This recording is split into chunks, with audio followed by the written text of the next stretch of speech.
because there are 3 triggers. Let me give you the 3 triggers before we end off today's session. Trigger number 1, there's going to be an upcoming buyback.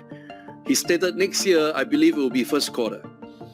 Trigger number 2, seasonality of Christmas plus Chinese Lunar New Year combined together will have a crazy fourth quarter sales delivery. All right, the demand will be so high, and that's where, they kind of move away from the Shanghai shutdown and kind of able to produce optimal output.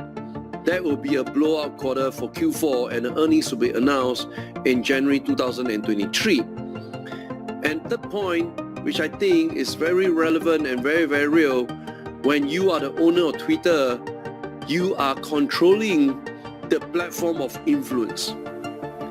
That means to say you can sell more cars. That's it, period. You don't even have to run a single ad, but through the algorithm of Twitter, there can be many hidden magic that can be performed just to build up the cycle and the excitement for Tesla.